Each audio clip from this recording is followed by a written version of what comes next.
몇 주 있으면 부활주일이 다가옵니다. 그리고 부활주일 전주가 고난주간입니다. 우리가 고난주간, 예수님이 우리 죄를 위하여 십자가에 못 박혀 죽으셨다가 부활한 사건, 이 사건은 예수님이 유대인들의 핍박 속에서 십자가에서 사형을 당했는데 주님이 죽으신 것은 우리의 죄를 위한 것이다. 우리는 이렇게 잘 알고 있습니다. 자, 오늘은 예수님이 십자가에 못 박혀 죽으신 것은 우연한 사건이 아니다 이거죠. 저절로 일어난 우연한 사건이 아니라 하나님께서 우리를 구원하기 위하여 오래전부터 계획하신 것이다. 하나님의 뜻과 계획 속에서 이루어진 사건이다 이거죠. 그래서 오늘 본문은 말라기 선지자가 예수님이 십자가에 못 박히시기 500년 전에 예수님이 이 땅에 오셔서 우리 죄를 대신하여 하나님의 어린 양으로서 십자가에서 화목제물로 드려질 것을 미리 예언하셨습니다. 물론 그보다 더 이전인 1000년 전에도 말씀하셨고 여러 차례 구약에서 하나님이 예수 그리스도의 십자가의 죽으심을 통하여 우리를 구원하겠다고 하는 하나님의 구원 계획 속에서 이루어진 사건입니다. 오늘은 말라기 선지자가 예수님의 십자가의 은혜를 어떻게 표현했는가를 좀 살펴보려고 합니다. 먼저 말라기 선지자 시대에 그들이 제사장들이 하나님께 드리는 제사, 그 제물이 얼마나 타락했는가를 보여주고 있습니다. 자, 한번 8절을 좀 보죠. 8절을 보면 너희가 눈먼 희생물을 바치는 것이 어찌 악하지 아니하며 저는 것 병든 것을 드리는 것이 어찌 악하지 아니하냐 그랬습니다. 즉 그 당시에 제사장들이 하나님께 제사를 드릴 때 그 제물이 눈먼 것, 병든 것, 저는 것이기 때문에 악한 것이다 이렇게 표현했습니다. 예수님께서 일찍이 이런 말씀을 하셨습니다. 너희가 하나님께 예배할 때는 영과 진리로 예배하라 그랬습니다. 진리, 하나님께 드리는 제사와 예배는 하나님의 말씀이 진리인데 하나님의 진리의 말씀에 합당하게 하나님께 드려야 되는 거죠. 우리가 앞에서 우리가 2주간의 레위기를 제가 보면서 레위기 구약 성경 레위기서가 우리에게 주는 가장 핵심적인 교훈은 거룩이라 그랬는데 그 거룩해지기 위해서 의식적으로 제사가 있는데 번제, 소제, 속제제, 속건제, 화목제라 그랬는데 여기서 중간에 소제는 빼고 번제, 속제제, 속건제, 화목제 이 4가지의 제사는 전부 다 짐승으로 하나님께 제사를 드리는 겁니다.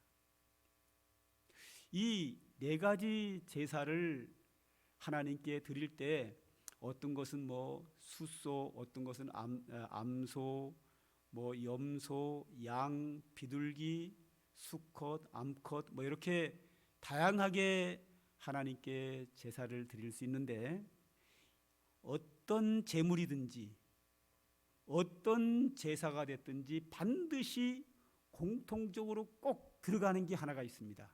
그게 뭐냐면 모든 제사에서 모든 제물은 다 흠이 없어야 한다 하는 겁니다. 예를 들어서 한 성도가 하나님께 제사를 드리기 위해서 양을 한 마리 가지고 왔어요. 그러면 제사장이 그 성도를 위해서 제사 드리기 전에 가장 먼저 확인할 게 있는 게 뭐냐면 이 양이 흠이 있는가 없는가를 살펴서 판단을 해야 됩니다. 여기저기를 자세히 살펴서 흠이 있으면 불합격, 그 제물은 하나님께 드릴 수가 없고, 흠이 없으면 그때부터 이제 제사를 이제 진행하게 되는 거죠. 이유가 없습니다. 무조건 흠 있는 것은 제물이 될 수가 없고 흠 없는 것으로만 하나님께 제사를 드릴 수 있었습니다. 그런데 이 말라기 시대의 제사장들이 하나님께 드린 제물을 보니까 눈먼 것, 저는 것, 병든 것을 하나님께 드렸다. 그러므로 이것은 악이다, 악하다. 이걸 더 쉽게 얘기하면 이 제사장들이 하나님께 제사를 드릴 때 제물을 이렇게 확인을 해야 되잖아요. 살핀다고요. 살펴가지고 흠이 없으면 흠 없는 것으로 제사를 드려야 되는데, 이렇게 살펴서 흠이 없으면 이것은 옆으로 제껴놔요. 왜냐? 흠이 없는 것은 좋은 거잖아요. 상품의 가치가 있단 말이죠. 가격이 좀 잘 나간단 말이죠. 좋은 것은 제물로 안 드리고 옆으로 빼놔요.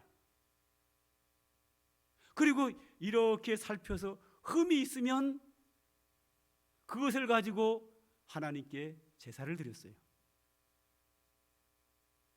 이것을 뭐라 그러는가 하면 하나님 중심 신본주의가 아니라 인본주의라는 거예요. 왜 이게 인본주의냐? 참 생각을 해보세요. 인간적으로 생각을 하면, 자, 제물이 있어요. 소 한 마리를 가지고 왔어요. 자, 소를 가지고 왔는데 흠이 없어요. 그럼 좋은 거잖아요. 값어치가 나가잖아요. 이것은 팔든지 뭐 기르든지 아니면 새끼를 많이 낳게 한다든지 뭔가 값이 나가는 것은 아깝잖아요. 아까운 거는 따로 빼놔야죠. 그런데 어떤 소는 눈이 멀었거나 다리가 절름거리거나 피부병이 생겼거나 뭔가가 문제가 있어요. 문제가 있는 것은 가격이 덜 나가요. 상품의 가치가 떨어져요. 그런데 하나님께 제사를 드리는 것은 어차피 태워서 없을 건데, 번제로 드릴 경우 소 한 마리를 다 태워서 연기로 날려버릴 건데 눈이 2개면 어떻고 3개면 어떻고 하나면 어떻습니까? 다리가 절면 어떻고 부러졌으면 어떻고 피부병이 있으면 어떻고 깨끗하면 어떻고 무슨 상관이 있어요? 어차피 태울 건데.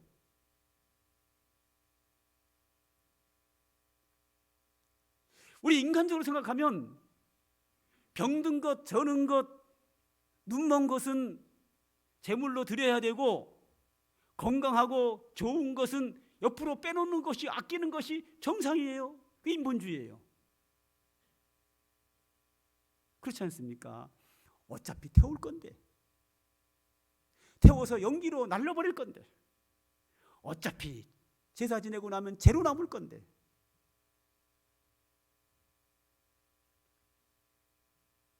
그래서 제사장들은 이렇게 제물을 살펴서 병들었거나 절거나 눈이 멀거나 흠이 생긴 것을 하나님께 제물로 드리고 좋은 것은 옆으로 빼놨다 하는 겁니다.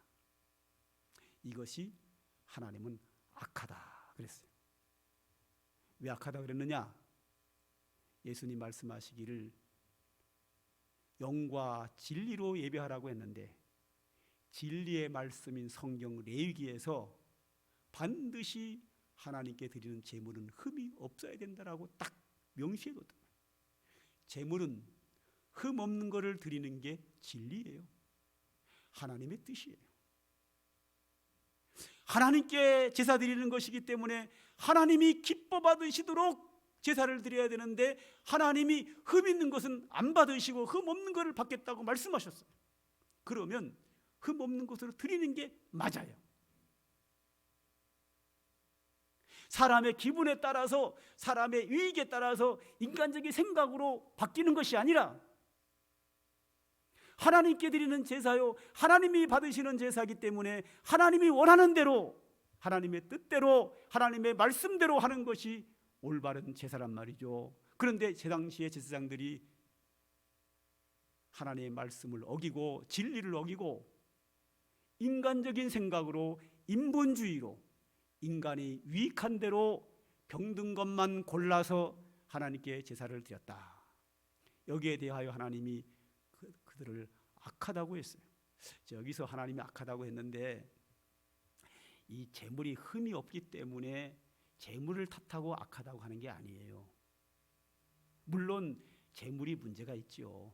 안 되는 거죠. 근데 하나님이 정말 여기서 꾸짖고자 하는 것이 뭔가 하면 왜 그들이 드리는 제물이 눈먼 것, 저는 것, 병든 거였느냐. 그 이유가 바로 두 번째로 그 당시에 제사장들이 신앙이 타락했다는 거예요.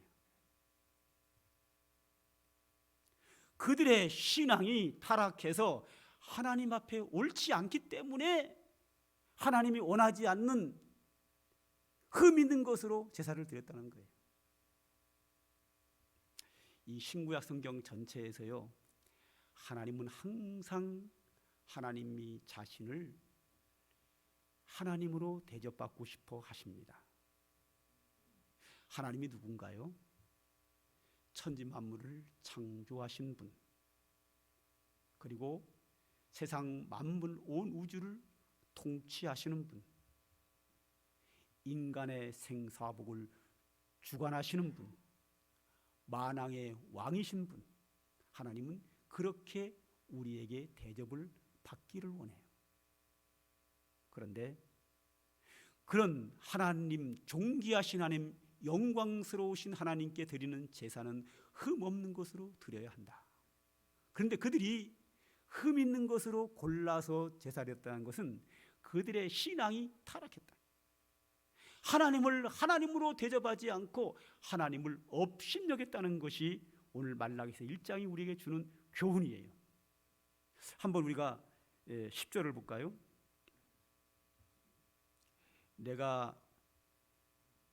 너희가 내 제단 위에 헛되이 불사르지 못하게 하기 위하여 너희 중에 성전문을 닫을 자가 있었으면 좋겠도다. 내가 너희를 기뻐하지 아니하며 너희가 소리로 드리는 것을 받지도 아니하리라. 하나님이 뭐라 그러셨나 하면 병든 것, 저는 것, 눈먼 것으로 제사하는 것은 헛되이 불사르는 것이다. 왜 헛되이 불사르는 거냐? 하나님이 안 받으니까. 하나님이 받지 않는 것, 짐승을 태운 것 아무런 의미 없다. 그냥 불만 사는 걸로 끝이라는 거예요. 하나님이 그런 제사는 받지 않기 때문에 헛되이 불사르는 것이기 때문에 이 제사, 내가 받지도 않는 헛된 제사 못 드리도록 누가 성전문을 닫았으면 좋겠다. 성전에서 하나님께 제사를 드리는데 하나님께 제사를 못 드리도록 누가 성전문을 닫아줬으면 좋겠다. 내가 받지도 않는 악한 제사, 헛된 제사를 왜 드리느냐? 안 드렸으면 좋겠다. 그러면서 하나님 하신 말씀이 무엇이죠? 너희가 그런 재물과 같은 거를 흠 있는 것을 너희 총독에게 줘봐라. 총독이 받겠느냐? 그런데 총독보다 높은 내가 그것을 받겠느냐? 이렇게 말씀하셔요. 그러니까 하나님을 유대 나라의 총독만큼도 여기지 않는다는 거예요. 우리나라에서 최고 높으신 분이 누구죠? 윤석열 대통령. 윤석열 대통령이 높으신가요? 하나님이 높으신가요? 두말하면 잔소리죠. 하나님이 높으시죠. 그런데 많은 사람들이 하나님보다 대통령을 더 높이는 경우가 흔해요. 목사님 왜 그렇게 말씀하시는데요? 한번 예를 하나 들어볼까요? 만약에 여러분을 윤석열 대통령께서 용산 집무실로 오라고 부르시면 다 가겠죠? 혹시 바빠서 안 갈 분 계세요? 뭐 장사 나가야 되거나 직장 가야 된다고 정한 날짜에 안 가실 분 계셔요? 아마 다 갈 겁니다. 그리고 지금 입고 오신 옷보다 훨씬 더 좋은 옷을 입고 가지 않겠어요?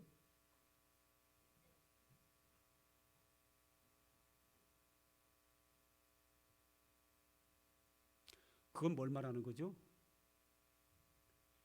하나님보다 대통령을 더 귀하게 여긴다는 겁니다.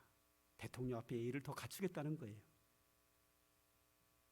하나님 앞에 예배드리는 것은 빼먹을 수 있지만 대통령이 오라는 것은 안 빼먹는 거예요. 하나님께 예배하러 나온 옷차림보다, 마음가짐보다 대통령을 만나기 위해서 가는 옷차림과 마음가짐이 더 정숙하다는 거예요.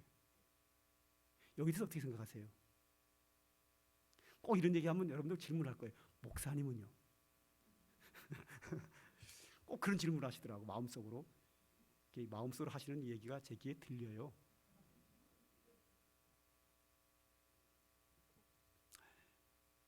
저는 자신 있게 얘기할 수 있습니다. 주일날 오라 그러면 안 갑니다. 그리고 옷도 이렇게 입고 가요. 제가 지금 입은 옷이 제가 최고 좋은 옷이에요.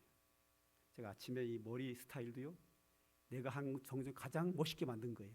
이거보다 더 멋있게 만들 자신이 없어요. 최고 멋있게. 저는 항상 주일날 교회 올 때를 최고 멋있게 하고, 그거야 목사님이니까 그렇지요. 우리는 그렇지 않잖아요.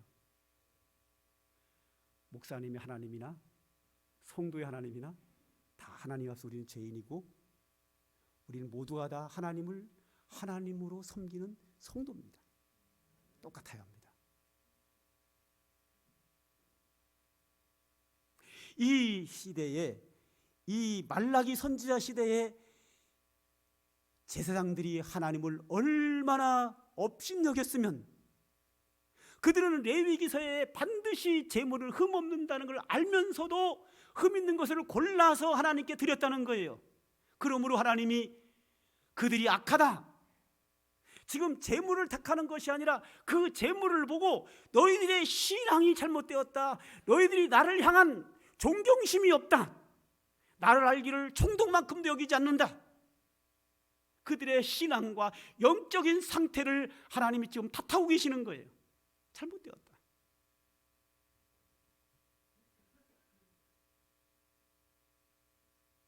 우리가 그 무엇보다도 하나님께 드리는 예배를 가장 귀하게 여기셔야 합니다. 제가 성가대원들이 찬양을 끝나고 박수를 못 치게 하잖아요. 그죠? 왜 그런가요? 박수 치게 하면 성가대원들도 기분 좋고 예배 분위기도 좋고 다 좋습니다. 그럼에도 불구하고 못하게 해요. 그 이유가 뭐냐? 성가대라고 하는 것은 성가대가 준비된 찬양을 가지고 예배 시간에 하나님께 찬양하는 거예요. 할렐루야.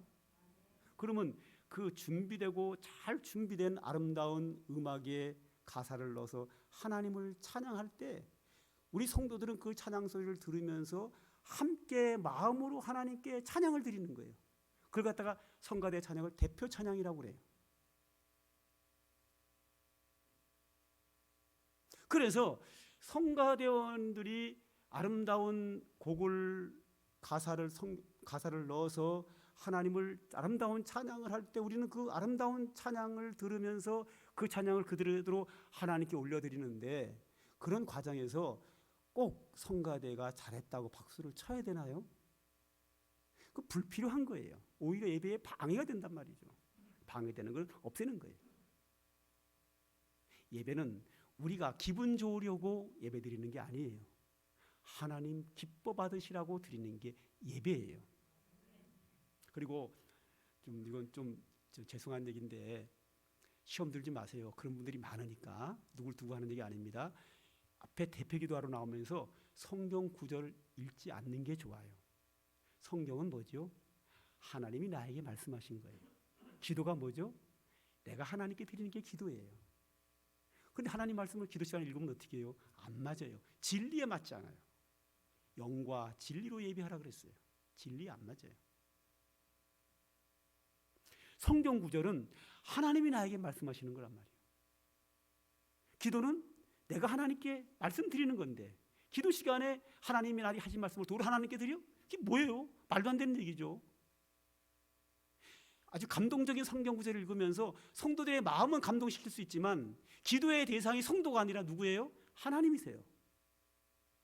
그러므로 기도 시간에 성경 구절이 있는 것은 진리에 맞지 않아요. 그러니까 앞으로 그것은 빼는 게 좋습니다.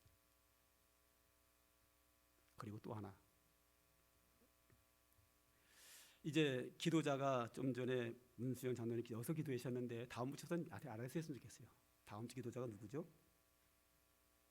임준재 집사님. 아유, 임준재 집사님 여기 오셔가지고 첫 번째 기도인데 첫 번째 기도부터 밑에서 하라 그럴까? 나를 깎아내리는 건 아닐까? 그건 아니고요. 원래 우리 교회는 아래에서 기도를 해요. 그 이유가 뭔가 하면 나왔다 들어가기 편하잖아. 여기까지 올라왔다 내려가면 이 왔다 갔다 하는 이 동선에 의해서 본인이 하나님께 예배드리는데 그만큼 방해가 되고, 이 그런 과정들이 우리 예배를 조금 있지만 방해를 해요. 그래서 여기서 해요, 항상 우리 교회는. 그런데 갑자기 여기서 하게 됐어요. 뭐 어떤 분들은 뭐 여기는 뭐 장로님하고 목사님만 올라오고 여자 집사는 못 올라온다 그러는데, 여자 집사 올라온다고 무슨 상관이 있어요? 그래서 이 일부부터 여자 집사는 다 여기서 기도합니다. 그런데 왜 갑자기 여기서 하게 됐나 하면 그 이유가 뭔가 하면 코로나가 딱 와가지고 성도들이 비대면 예배, 온라인 예배를 드리게 됐어요. 그래서 이제 집에서 예배를 드리는데 우리 카메라가 이게 좀 싸구려 해가지고 여기 비쳤다가 밑으로 못 내려가. 여기를 고정되면 그냥 고정되어 있는 거예요. 그래서 여러분들 집에서 온라인 예배 드릴 때 기도자가 안 보이는 거예요. 그래서 예배 드리는데 불편해요. 그래서 그 불편하기를 없애기 위해서 예배에 집중하는 효과가 안 된다 그래서 밑에서 여기서 하게 된 거예요. 근데 지금 카메라가 지난주부터 바뀌었어요.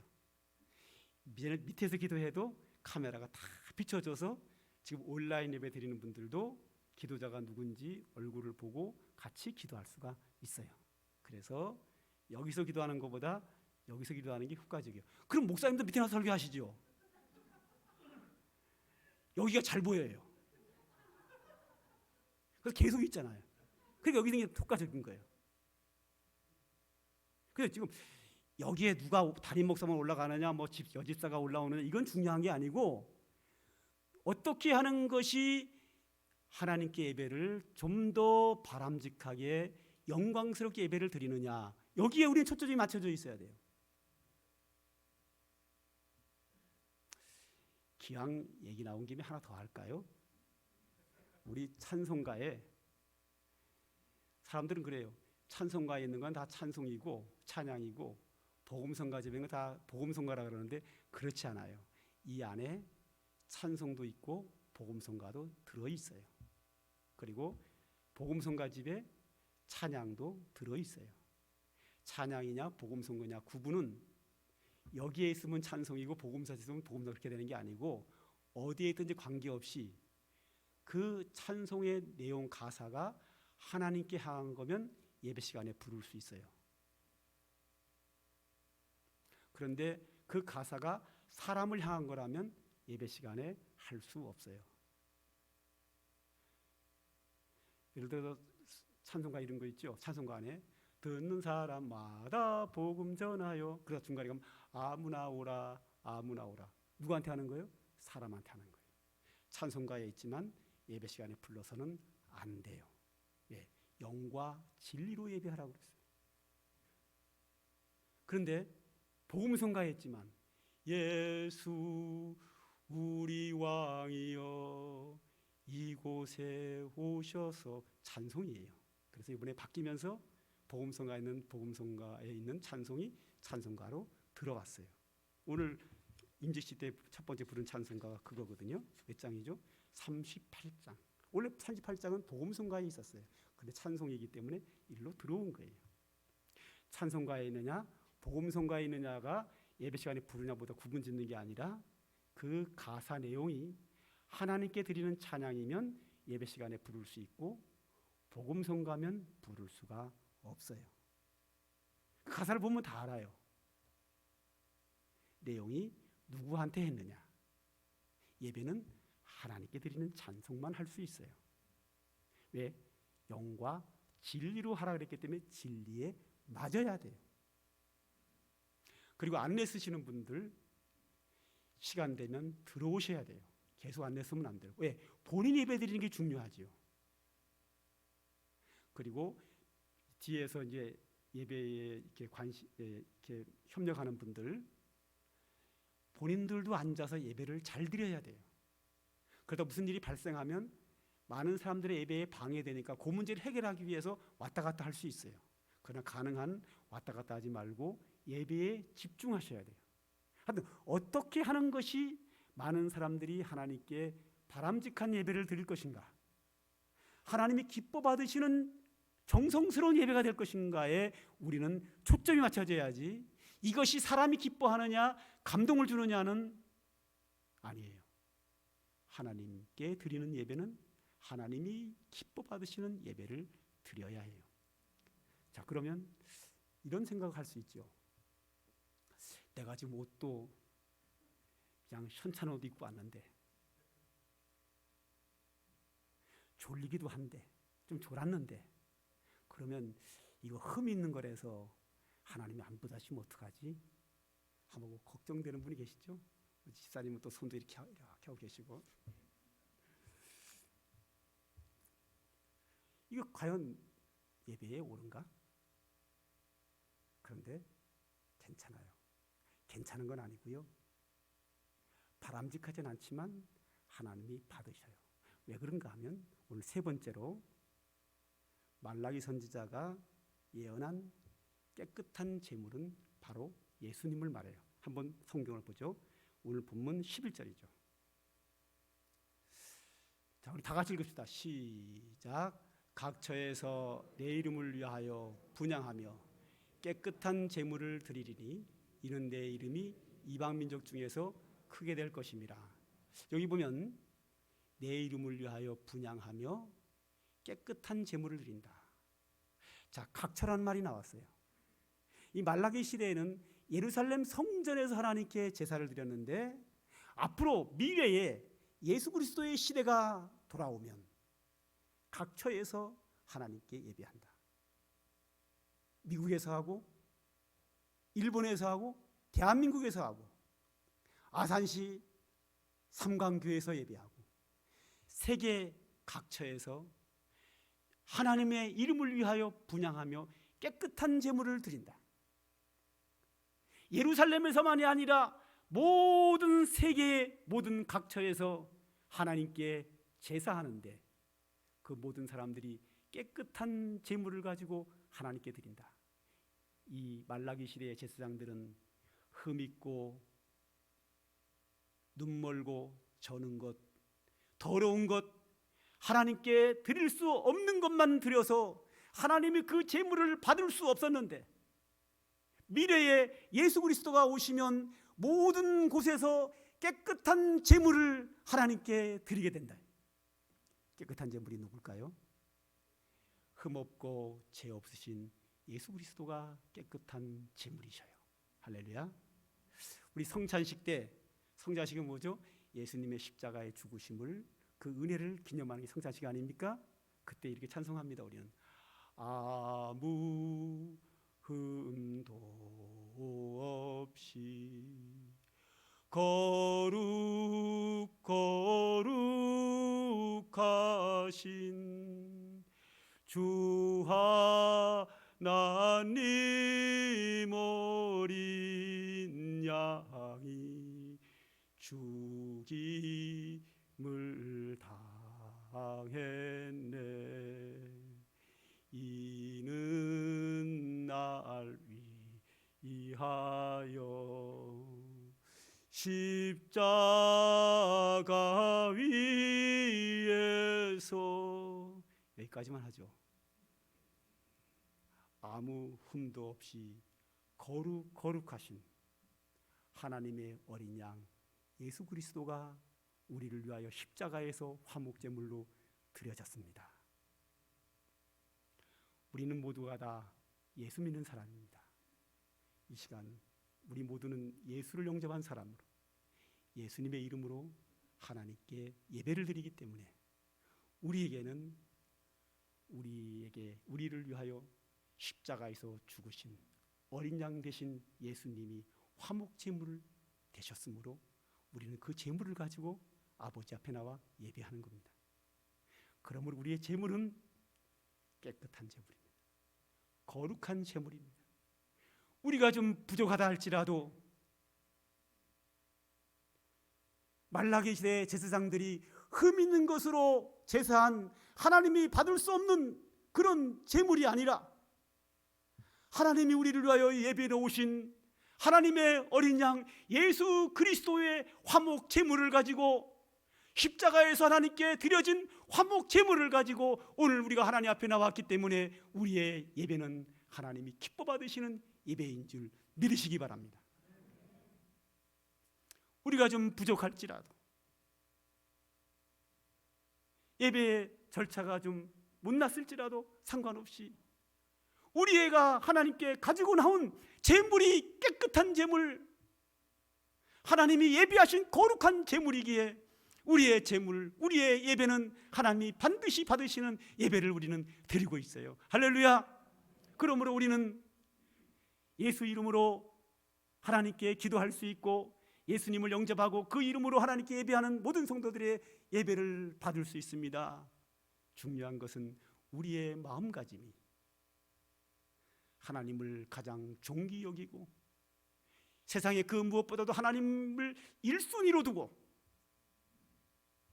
우리의 인생에 가장 소중한 것은 하나님께 예배하고 하나님의 영광을 위하여 산다는 것을 제1순위로 두고 살아가는 신앙이 오늘 우리에게 필요합니다.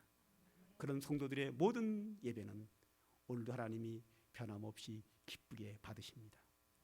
이런 때 얘기 하나 할까요? 춤이 있고 운동하다 와도 하나님이 그 예배를 받으시고 성도가 술을 드시면 안 되지만 술 먹고 와서 예배를 드려도 깨끗한 제물 예수 그리스도 이름으로 나왔다면 하나님은 그 예배를 받으십니다. 제가 오늘 여러분들에게 두 가지를 얘기하고 싶습니다. 하나는 우리는 깨끗한 제물 예수 그리스도 이름으로 나왔기 때문에 우리 예배는 하나님이 늘 받으신다. 두 번째, 하나님이 받으신 예배를 하나님 중심으로 진리 가운데서 우리의 심령으로 하나님께 가장 높이고 존귀한 하나님께 예배하자. 할렐루야. 예배의 성공자가 되어야 합니다. 하나님께 가장 기뻐하는 예배를 드리는 우리 모두가 되기를 간절히 소망합니다.